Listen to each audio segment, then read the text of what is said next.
tell you. Should we go ahead?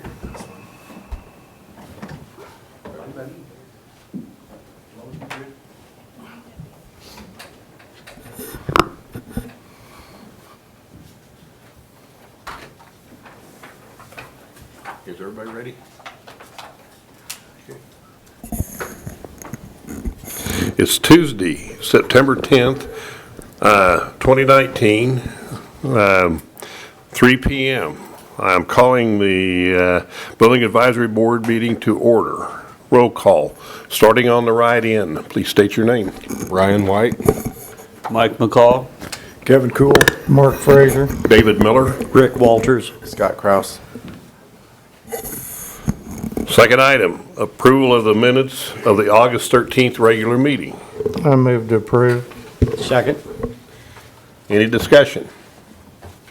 All those in favor signify by saying aye. Aye. Minutes approved. New business.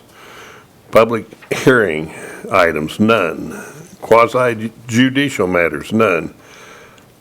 Legislative matters, turn to staff. I'm going to make a motion on this to remove my motion to revisit this. Do we need a second? Yeah. Second. Any discussion? All those in favor signify by saying aye. Aye. Motion carried. Administrative items, annual business meeting. All right. September is generally the annual meeting of the Building Advisory Board and the time for selection of new officers. The membership of the BAB is at 10 members, with a full board being 11 members. Position of Realtor is open at this time.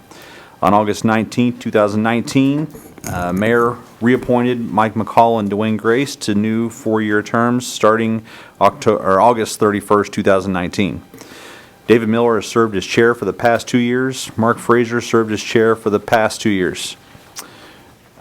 City policy for citizen boards and commissions, attachment A, state that the responsibilities of the chair include presiding at all meetings, ensuring that they run in an orderly fashion, appointing all committees, recognizing other board members and members of the public to speak, and to decide on all questions of parliamentary procedure. The chair shall also sign all resolutions and other approved records, papers, and documents of the board. The vice chair shall assume all the responsibilities of the chair in their absence. These jobs have important responsibilities. Members should consider this when making nominations for yourself or others for these positions. Following nominations, a roll call vote will be taken to elect new officers. And your action is to appoint nominees and elect a chair and vice chair to serve until September 2020. And so with that, I'll open for nominations for chair and vice chair. I'll make a nomination that Mark Frazier as chairman, and then do you need also a vice chair nomination from me? We could start with chair and then vote on that and then do vice chair. I'll second. Are there any other nominations for the position?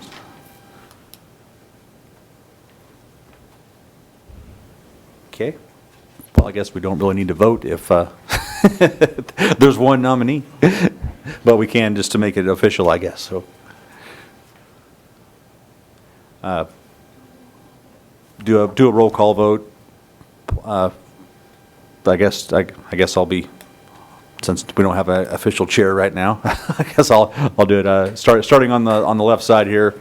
Vote yes or no on Mark Frazier being chair of the Building Advisory Board for the next upcoming year. Ryan White, yes.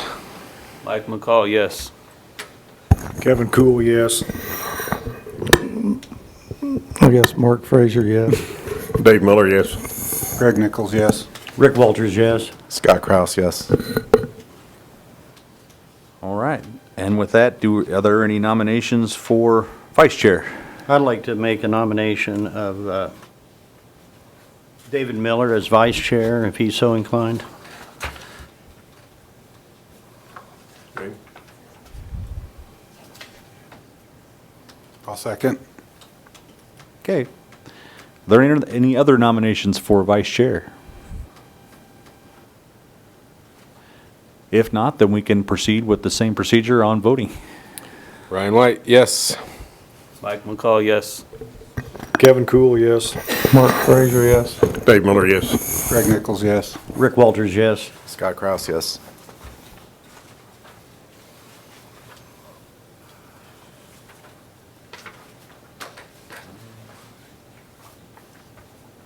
Okay.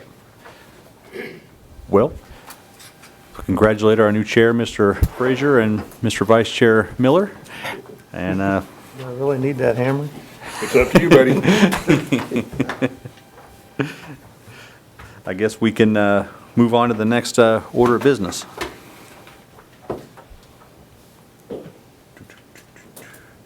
Which would be the item 4.1, contractor education policy. If you'll bear with me a second here, I've made a staff report before we get to the actual policy here. On August 13, 2019, Building Advisory Board meeting discussion, had a discussion regarding continuing education and how credits are earned, specifically regarding BAB meetings. Board members as well as contractors in attendance gave valuable feedback on this topic and helped staff create a new attached policy on continuing education. The new policy will explain the difference between code and non-code education for classes or events. In addition, the policy describes what type of continuing education credit will be given for BAB attendance. Per Section 8-175 of the Salina Municipal Code and Kansas State Statute 12-1509 for plumbing, 1526 for electrical, and 1542 for HVAC. 6 hours per year or 18 hours every 3 years of continuing education is required for A, B, C, D contractors, skilled trade contractor license renewals in the city of Salina. Half of these hours need to be specifically related to model codes the same year or newer than what is adopted by the city. But all continuing education needs to be relative to construction, maintenance, or code update training. These requirements were put in place in accordance with state statute and to ensure that our local licensed contractors are educated and current with the codes that the city of Salina has adopted. In 2006, when contractor licensing and continuing education came into effect, the building officials' policy was that 1/2 hour of credit would be given for every hour of time spent in a BAB meeting for contractors in the audience, and 1 hour of credit for BAB members with a minimum of 1/2 hour credit. So if the meeting only lasted 15 minutes, you still get a half an hour. During the 2010 code hearings, the policy changed to 1 hour of credit given for every hour of attendance for audience members and BAB meetings and code subcommittee meetings because of the in-depth nature and educational value of those meetings. The new policy will go back to how credit was given previously.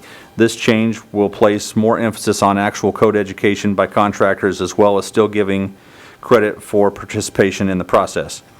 The new policy will also be the first time this issue has been formally written down and brought in front of the BAB. It is the staff's hope that drafting an actual policy will make it clear and transparent process for licensed contractors.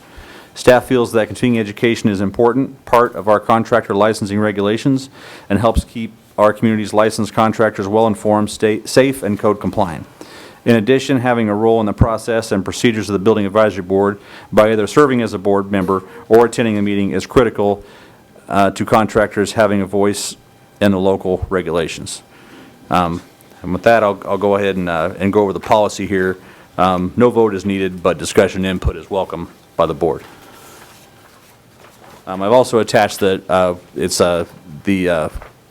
state statutes 1509, which was for plumbing in here. The plumbing, electrical, and HVAC pretty much all read the same. So if you look at that, you can kind of get an idea of what the state statute says on it. This is a policy.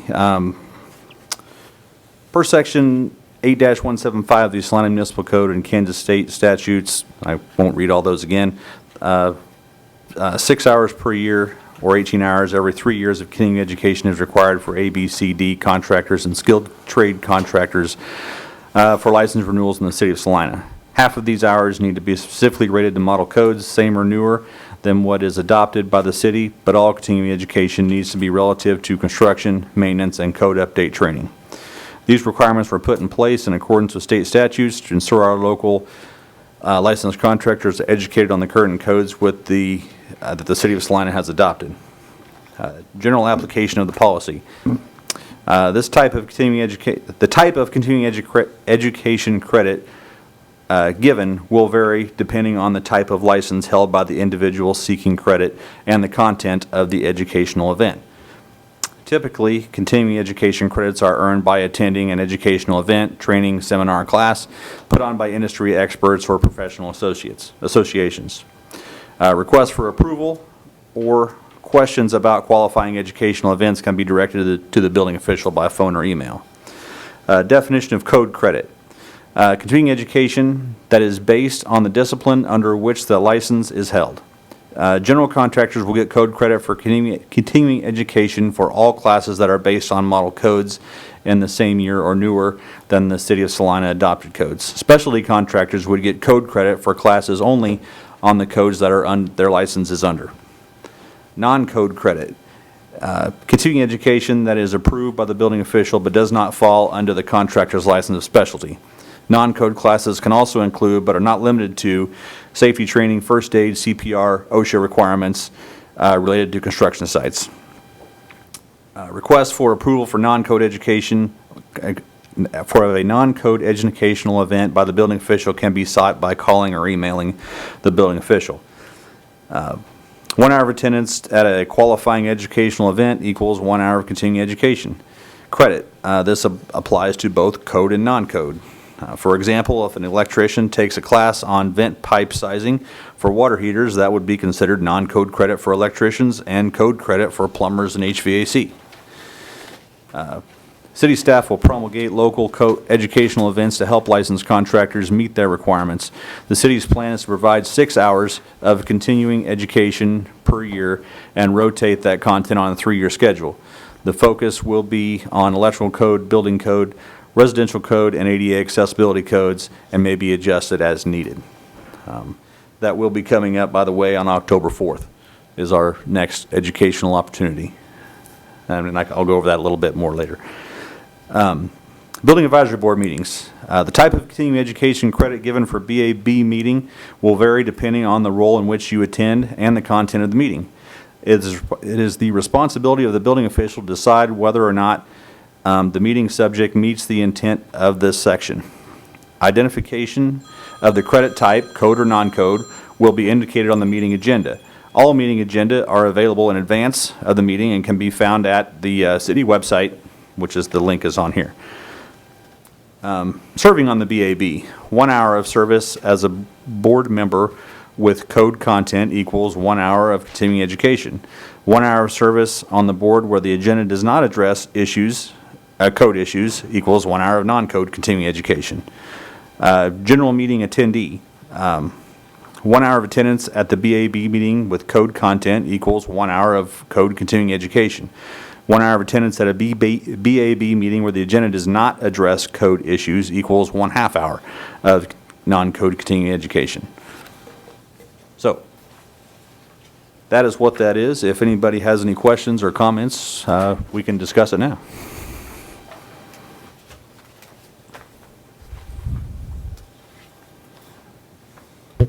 I think that as far as the board members, if we're serving on the board, I don't think there should be a discrepancy between the two.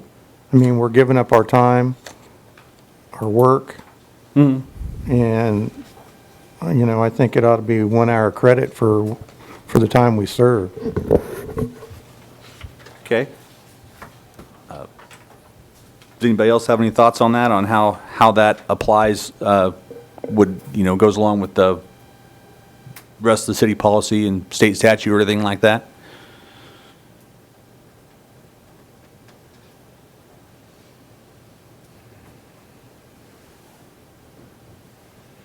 Okay. We can definitely discuss that. Like I say, this is this is a draft policy, and we brought it here to discuss it. If you guys have any other thoughts or points or anything like that, we can talk about those. According to what you've got written here, you're given 1 hour credit for each board member, whether it's code related or non-code related. So Yes. if you're in attendance here, you're still getting an hour of credit. Yes. It's just that, I don't know, let's say the only thing we had on the agenda that we had to meet for was to elect chair and vice chair. Is that, I mean, you'd still get an hour of non-code credit. You think an hour of code credit is applicable for something like that? I mean, I'd hope that we'd have enough on the agenda where that wouldn't happen. But that's basically just put in there for a case where that could happen. But like I said, I'm happy to listen to any other ideas on it. Well, I'm just saying, up till now, it wasn't like that. Right. Up until now, we didn't really differentiate between code and non-code credit. But after reading the statutes and the regulations and stuff on how continuing education is gained outside of BAB, we didn't really necessarily think this should be a vacuum and get code credit for everything, even if it really wasn't code education. So we're still giving credit because we think being involved in the process is important, and especially you guys being up here, you get an hour regardless of whether, you know, it's code-based or not, because, you know, it's important Well, that you guys are we're here. not getting anything any different than the audience is. Yeah, if it's a completely, you know, a non-code, I should say, word it differently because we gave the definitions of non-code. If it doesn't have anything to do with code, adopted code, the audience would still get half hour instead of an hour.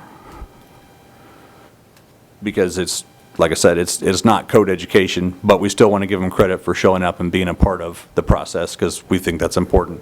No, You know, I understand you know, that. as we talked about last week, you know, and I agree with, you know, with the comments of the crowd that, you know, they shouldn't not get any credit at all. I Right. don't think that's fair. And I don't have a problem with that.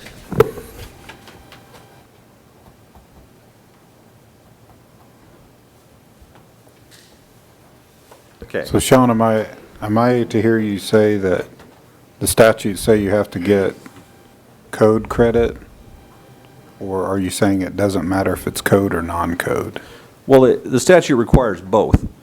Half of your education has to be code credit, half of it can be non-credit, it can be all code credit. If you read the highlighted portion there, it talks Yeah, about that's- code and non-code there.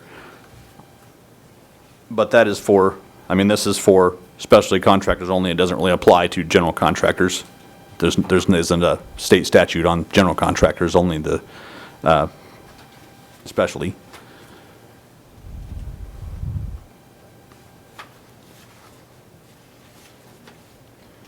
However, if we meet once a month, and that's, I mean, that might be a stretch, because sometimes we'll skip a month or two if we don't have anything in there, but if we meet 8 or 9 times a year, it's going to be, most of the time, 9 hours of code credit. And you only need 6 per year. I'm going to work very diligently this year to get something code-related at every meeting anyway, so it really shouldn't come up that often. But, in the off chance we have to have a September meeting where there's absolutely nothing going on and we just have to elect members or something like that, then just kind of left that in there. So that was kind of the reasoning behind it. But I don't think it'll come up that often because our staff will work hard to make sure that there's code items on the agenda anyway. So.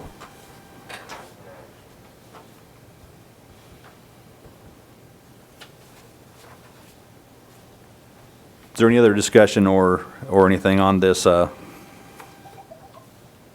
topic?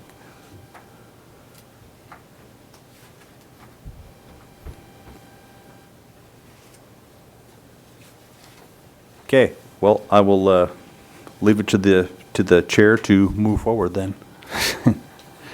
Public forum? Guess we have none. I move to adjourn. Second.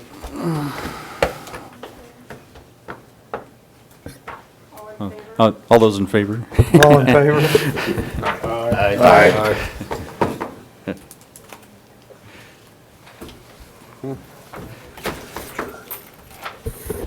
Meeting adjourned.